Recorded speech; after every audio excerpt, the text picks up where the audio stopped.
Hello, ഇന്നത്തേതൊരു two tier കേക്കിൻ്റെ ഫ്രോസ്റ്റിങ്ങും ഡിസൈനിങ്ങിൻ്റെയും video ആണ്. അപ്പോൾ സ്പഞ്ച് ബേക്ക് ചെയ്യുന്ന വീഡിയോ ഒന്നും എടുത്തിട്ടില്ല, കാരണം സ്പഞ്ചിൻ്റെ ഒക്കെ റെസിപ്പീസ് ഷെയർ ചെയ്യുന്ന ഒരുപാട് വീഡിയോസ് യൂട്യൂബിൽ തന്നെ ഉണ്ട്. അപ്പോൾ പിന്നെ അത് കാണിക്കേണ്ടതെന്ന് വെച്ചു.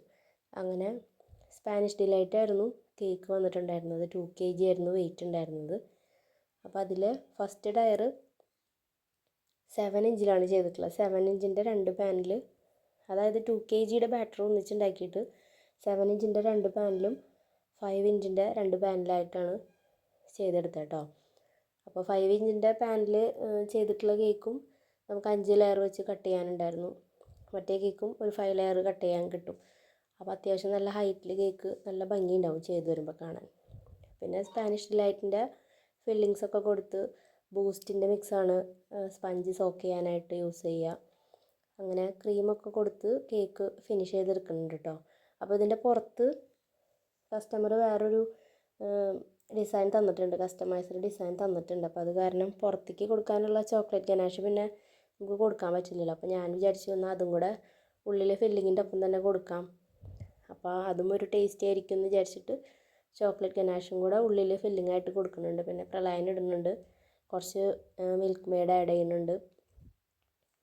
അതുപോലെ ബൂസ്റ്റിൻ്റെ മിക്സ്, പാലിൽ ബൂസ്റ്റും ഷുഗർ സിറപ്പിൻ്റെ കുറച്ചും ഹാഫ് പോർഷനും കൂടെ ആഡ് ചെയ്തിട്ട്, എന്നിട്ട് മധുരം നോക്കാം. മധുരം കുറവാണെന്നുണ്ടെങ്കിൽ 1 ടീസ്പൂണോളം കണ്ടൻസ്ഡ് മിൽക്കും കൂടെ ആഡ് ചെയ്ത് മിക്സ് ചെയ്ത് കഴിഞ്ഞാൽ സിറപ്പ് റെഡിയാവും. ആ സിറപ്പാണ് കേക്കിൽ കൊടുക്കേണ്ടത് കേട്ടോ.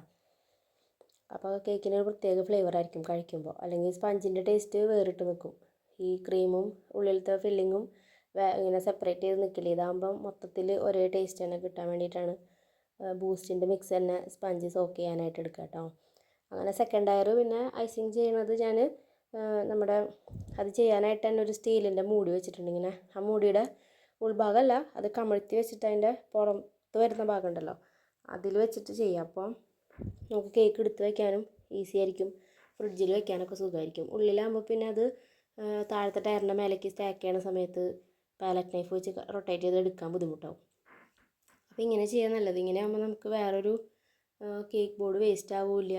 കാരണം ഒരു കേക്കിനായിട്ട് യൂസ് ചെയ്യില്ല, പിന്നെ എന്തായാലും അത് വാഷ് ചെയ്തിട്ട് അല്ലെങ്കിൽ ക്ലീൻ ചെയ്തിട്ട് എടുത്ത് വയ്ക്കുമ്പോൾ പിന്നെ അതിൽ പൂപ്പലൊക്കെ വരാനുള്ള ചാൻസ് ഉണ്ട് കാർഡ്ബോർഡിൻ്റെ ബേസ് വയ്ക്കുന്ന സമയത്ത്. അപ്പോൾ ഇതാകുമ്പോൾ നമുക്ക് കേക്കിന് മാത്രമായിട്ട് യൂസ് ചെയ്യുന്ന ഒരു പാത്രമാണ്. അപ്പോൾ അത് കഴിഞ്ഞ് കഴിഞ്ഞാൽ നമ്മുടെ ആവശ്യം കഴിഞ്ഞാൽ അത് ക്ലീൻ ചെയ്ത് എടുത്ത് വയ്ക്കുകയും ചെയ്യാമല്ലോ. അപ്പോൾ ടോപ്പിലെ ടയർ എപ്പോഴും എപ്പോൾ വന്നാലും ഇങ്ങനെ തന്നെയാണ് ചെയ്യാറുള്ളത് കേട്ടോ. അപ്പോൾ നല്ല സുഖമായിട്ട് നമുക്കത് ഐസിങ് ചെയ്ത് സ്റ്റിക്കൊക്കെ കൊടുത്തെടുത്ത് വയ്ക്കാനും സുഖം. കേക്ക് ഇതിൽ നിന്ന് എടുക്കാനും വലിയ ബുദ്ധിമുട്ടില്ലാണ്ട് എടുക്കാൻ പറ്റും. താഴെ കുറച്ച് ക്രീം മാത്രം ആ പ്ലേറ്റിൽ ആദ്യം അപ്ലൈ ചെയ്തതിന് ശേഷം ഇതൊക്കെ വയ്ക്കാം. പിന്നെ ക്രം കോട്ട് ചെയ്ത് സെറ്റ് ചെയ്ത് വയ്ക്കുക. ക്രം കോട്ട് ചെയ്യുമ്പോൾ ഞാൻ എപ്പോഴും കേക്ക് അത്യാവശ്യം നല്ല ഷേപ്പ് കിട്ടുന്ന രീതിയിൽ വരെ ക്രം കോട്ട് ചെയ്ത് നല്ല നീറ്റാക്കിയിട്ടാണ് വെക്കാറ് കേട്ടോ. അപ്പോൾ പിന്നെ നമുക്ക് ഫൈനൽ ഐസിങ് ചെയ്യുമ്പോൾ നല്ല നീറ്റായിട്ട് ചെയ്തെടുക്കാൻ പറ്റും. അല്ലെങ്കിൽ പിന്നെ എന്തെങ്കിലും ഇങ്ങനെ അവിടെ ഇവിടെയൊക്കെ പൊന്തിയൊക്കെ നിന്ന് കഴിഞ്ഞാൽ ഫൈനലൈസിങ്ങിൽ അതിങ്ങനെ പുറത്തേക്ക് നിൽക്കും. അപ്പോൾ മാക്സിമം ക്രം കോട്ട് ചെയ്യുമ്പോൾ നല്ല നീറ്റായിട്ട് ചെയ്ത് വെച്ചാൽ ഫൈനലൈസിങ് നല്ല എളുപ്പമായിരിക്കും. അപ്പോൾ ആദ്യത്തെ കേക്ക് ഞാൻ ഫ്രിഡ്ജിലേക്ക് വെച്ചിട്ടുണ്ടായിരുന്നു. അപ്പോൾ രണ്ടാമത്തെ കേക്ക് ചെയ്യുന്ന ആ ടൈമിൽ തന്നെ ഫ്രീസറിലാണ് വെച്ചത്. അപ്പോൾ രണ്ടാമത്തെ കേക്ക് ചെയ്യുന്ന ആ ഒരു ടൈം കൊണ്ട് തന്നെ ആ കേക്ക് നല്ല സെറ്റായിട്ട് കിട്ടും കേട്ടോ. ഫ്രീസറിൽ വെച്ച് കഴിഞ്ഞാൽ അത്രയും സമയം മതിയാവും നമ്മൾ ക്രം കോട്ട് ചെയ്ത് വെച്ച് കഴിഞ്ഞാൽ സെറ്റായി കിട്ടാനായിട്ട്. പിന്നെ മുകളിലത്തെ ടയർ ഫ്രീസറിലേക്ക് വെച്ച സമയത്ത് ഇത് പുറത്തേക്ക് എടുത്തിട്ട് പിന്നെ ഇത് ഐസിങ് ചെയ്യണം കേട്ടോ. അപ്പോൾ അങ്ങനെ നമ്മൾ ക്രം കോട്ട് ചെയ്യുമ്പോൾ നീറ്റാക്കി ചെയ്ത് വെച്ച് കഴിഞ്ഞാൽ ഇതുപോലെ നല്ല ഫിനിഷിങ്ങിൽ കേക്ക് ചെയ്തെടുക്കാനായിട്ട് പറ്റും. അപ്പോൾ ക്രീം കുറവുള്ള ഭാഗത്തൊക്കെ പാലറ്റ് നൈഫ് കൊണ്ട് തന്നെ ക്രീം ഇങ്ങനെ അപ്ലൈ ചെയ്തിട്ട് റൊട്ടേറ്റ് ചെയ്ത് കൊടുക്കുക. അങ്ങനെ ചുറ്റും പാലറ്റ് നൈഫ് വെച്ചിട്ടുള്ള ഡിസൈൻ തന്നെയാണ് കൊടുക്കുന്നത്. റൊട്ടേറ്റ്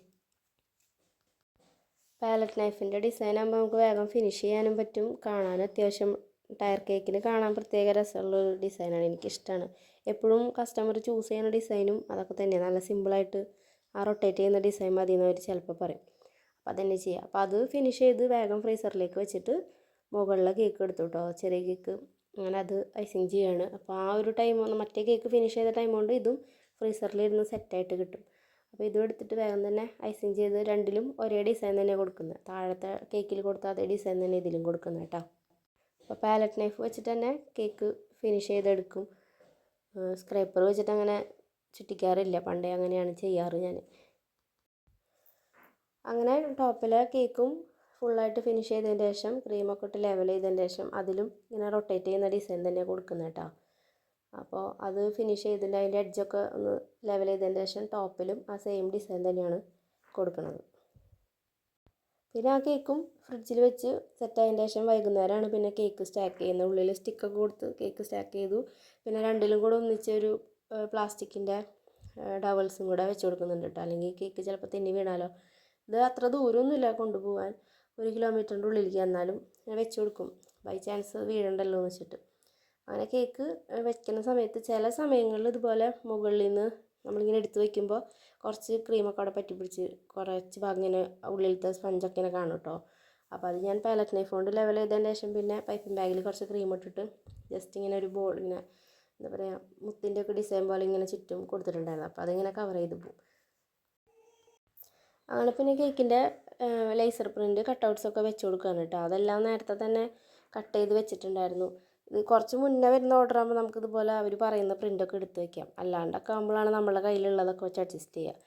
ഇതങ്ങനെ പ്രിൻ്റ് എടുത്ത് വെച്ചിട്ടുണ്ടായിരുന്നു നേരത്തെ തന്നെ. അപ്പോൾ അതിങ്ങനെ ആദ്യം ഇങ്ങനെ വെച്ച് നോക്കും കേട്ടോ കേക്കിൽ ഓക്കെ ആണോ എന്ന്. അതിൻ്റെ ശേഷമാണ് കേക്കിലേക്ക് അത് ഒട്ടിച്ച് കൊടുക്കാം. അല്ലെങ്കിൽ പിന്നെ ഒട്ടിച്ചിട്ട് പിന്നെ എടുക്കുമ്പോൾ പിന്നെ അവിടെ ഒരു പാട് വരില്ലേ. അപ്പം അങ്ങനെ നോക്കിയിട്ട് എല്ലാ പ്രിൻ്റുകളും കേക്കിലേക്ക് വെച്ച് കൊടുക്കണം കേട്ടോ. പിന്നെ പേര് കൊടുത്തിട്ടുള്ളത് ഫോണ്ടൻറ്റിലാണ്. ബ്ലാക്ക് ജെൽ കളർ വെച്ചിട്ട് ബ്രഷ് വെച്ചിട്ട് എഴുതിയേക്കാണ്. ഹാപ്പി ബർത്ത്ഡേ എന്നുള്ളതും അങ്ങനെ തന്നെയാണ് എഴുതുന്നത് കേട്ടോ. എഴുതിയിട്ട് ആ പാണ്ടയുടെ ഫ്രണ്ടിലായിട്ടാണ് വെച്ച് കൊടുത്തത്. മുകളിൽ വെക്കാനാണ് നോക്കിയത്. അപ്പോൾ അതെനിക്കെന്തോ ഒരു ഭംഗി തോന്നാത്ത പോലെ, ഫോട്ടോയിലൊന്നും ചിലപ്പോൾ കണ്ടില്ലെങ്കിലും എടുക്കുമ്പോൾ. അപ്പോൾ പിന്നെ അതും താഴേക്ക് തന്നെ വെച്ച് കൊടുക്കുകയാണ് ചെയ്തത് കേട്ടോ. അപ്പോൾ ഇങ്ങനെയാണ് കേക്കിൻ്റെ ഫൈനൽ ലുക്ക് വന്നിട്ടുള്ളത്. അപ്പോൾ വീഡിയോ ഒക്കെ ഇഷ്ടപ്പെടുകയാണെങ്കിൽ ചാനലൊന്ന് സബ്സ്ക്രൈബ് ചെയ്ത് എല്ലാവരും സപ്പോർട്ട് ചെയ്യാം കേട്ടോ. നിങ്ങളുടെ അഭിപ്രായങ്ങൾ കമൻറ്റായിട്ട് പറയുക. കേക്ക് ഇഷ്ടപ്പെട്ടാൽ വീഡിയോ ഒന്ന് ലൈക്കും കൂടെ ചെയ്യാം കേട്ടോ. പിന്നെ അതൊക്കെ കഴിഞ്ഞ് ഫോട്ടോ ഒക്കെ എടുത്തതിന് ശേഷം കേക്ക് പാക്ക് ചെയ്തു. അപ്പോൾ 2 ബോക്സ് ഇങ്ങനെ വെച്ചിട്ടാണ് കേക്ക് പാക്ക് ചെയ്ത് കൊടുത്തത്. അപ്പോൾ അതിൽ ഗ്യാപ്പ് വരുന്ന ഭാഗത്ത് ബൊക്കെ ഫോൾഡ് ചെയ്തൊക്കെ വരുന്നൊരു ബൊക്കെ ഷീറ്റില്ലേ, അതാണ് ആ ഗ്യാപ്പിൽ കട്ട് ചെയ്ത് വെച്ചിട്ട് ടാപ്പ് വെച്ച് ഒട്ടിച്ച് കൊടുക്കുക കേട്ടോ. അതാകുമ്പോൾ അധികം എക്സ്പെൻസീവ് ആവില്ലല്ലോ, കസ്റ്റമറിനും അധികം എക്സ്പെൻസ് ആവില്ല. അപ്പോൾ അങ്ങനെയൊക്കെ ആക്കിയിട്ട് കേക്ക് പാക്ക് ചെയ്ത് കൊടുത്തു. അപ്പോൾ അത്രയൊക്കെ ഉള്ളൂ ഇന്നത്തെ വീഡിയോ. അപ്പോൾ പറഞ്ഞ പോലെ വീഡിയോ ഇഷ്ടപ്പെടുകയാണെങ്കിൽ നമ്മുടെ ചാനൽ സബ്സ്ക്രൈബ് ചെയ്ത് എല്ലാവരും ഒന്ന് സപ്പോർട്ട് ചെയ്യാം കേട്ടോ.